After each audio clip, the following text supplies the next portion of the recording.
Hi friends, welcome back to my channel. ಇವತ್ತಿನ ವಿಡಿಯೋದಲ್ಲಿ ನಾನು ಇನ್ಸ್ಟೆಂಟಾಗಿ ಓಟ್ಸ್ ದೋಸೆನ ಹೇಗೆ ಮಾಡೋದು ಅಂತ ತೋರಿಸ್ಕೊಡ್ತಾ ಇದ್ದೀನಿ. ಆದರೆ ಅದಕ್ಕೂ ಮುಂಚೆ ಈ ಕೂಡಲೇ ಕೆಳಗಡೆ ರೆಡ್ ಕಲರ್ನಲ್ಲಿ ಕಾಣ್ತೀವಿ ಅಂತ ಸಬ್ಸ್ಕ್ರೈಬ್ ಬಟನ್ ಮೇಲೆ ಪ್ರೆಸ್ ಮಾಡಿ, ಹಾಗೆ ಪಕ್ಕದಲ್ಲಿರುವಂಥ ಬೆಲ್ಲೈಕನ್ ಮೇಲೆ ಪ್ರೆಸ್ ಮಾಡಿ ತಪ್ಪದೇ ಆಲ್ ಅಂತ ಕೊಡಿ. ನಾನು ಈ ಓಟ್ಸ್ ದೋಸೆಗಾಗಿ ಈ ಬ್ರ್ಯಾಂಡಿನ ಪ್ಲೈನ್ ಓಟ್ಸ್ನ ತೊಗೊಂಡಿದ್ದೀನಿ. ನಾನಿಲ್ಲಿ ಅರ್ಧ ಬೌಲ್ನಷ್ಟು ಓಟ್ಸ್ನ ತೊಗೊಂಡಿದ್ದೀನಿ. ಇದನ್ನು 1 ಅವರ್ ಮುಂಚೆನೇ ನೆನೆಸ್ಕೋಬೇಕು. ಈ ರೀತಿಯಾಗಿ ನೆನೆಸ್ಕೋಬೇಕು. ಇದನ್ನು ರುಬ್ಬೋದಕ್ಕಾಗಿ ಒಂದು ಜಾರ್ಗೆ ಸೇರಿಸ್ಕೊಳ್ತಾ ಇದ್ದೀನಿ.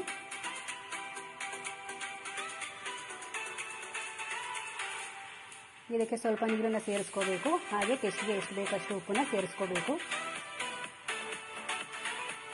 ಈ ರೀತಿಯಾಗಿ ನುಣ್ಣಗೆ ರುಬ್ಕೋಬೇಕು. ಇದನ್ನು ಒಂದು ಬೌಲ್ಗೆ ಶಿಫ್ಟ್ ಮಾಡ್ಕೊಳ್ಳೋಣ. ಶಿಫ್ಟ್ ಮಾಡಿಕೊಂಡು ಇದಕ್ಕೆ ಸ್ವಲ್ಪ ನೀರನ್ನು ಸೇರಿಸ್ಕೋಬೇಕು.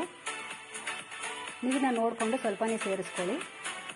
ಈ ರೀತಿಯಾಗಿ ನೀರನ್ನ ಸೇರಿಸ್ಕೊಂಡು ಮಿಕ್ಸ್ ಮಾಡ್ಕೋಬೇಕು. ದೋಸೆ ಹಿಟ್ಟಿನ ಅದಕ್ಕೆ ಈ ರೀತಿಯಾಗಿ ಮಿಕ್ಸ್ ಮಾಡ್ಕೋಬೇಕು. ಇದನ್ನು 1 ಇಂಚ್ ಇಟ್ಟು ಎಣ್ಣೆ ಹಚ್ಕೋಬೇಕು. ಎಣ್ಣೆ ಹಚ್ಕೊಂಡು ದೋಸೆ ಥರ ಸ್ಪ್ರೆಡ್ ಮಾಡ್ಕೋಬೇಕು. ಈ ರೀತಿಯಾಗಿ ನೀಟಾಗಿ ಸ್ಪ್ರೆಡ್ ಮಾಡ್ಕೋಬೇಕು. ಇದನ್ನು ಈ ರೀತಿಯಾಗಿ 2 ಸೈಡು ನೀಟಾಗಿ ರೋಸ್ಟ್ ಮಾಡ್ಕೋಬೇಕು. ಈ ದೋಸೆ ವಿಡಿಯೋ ಇಷ್ಟ ಆದಲ್ಲಿ ಲೈಕ್ ಮಾಡಿ, ಶೇರ್ ಮಾಡಿ, ತಪ್ಪದೆ ಕಮೆಂಟ್ ಮಾಡಿ. ಮುಂದಿನ ವಿಡಿಯೋದೊಂದಿಗೆ ಬರ್ತೇನೆ. Keep watching, take care.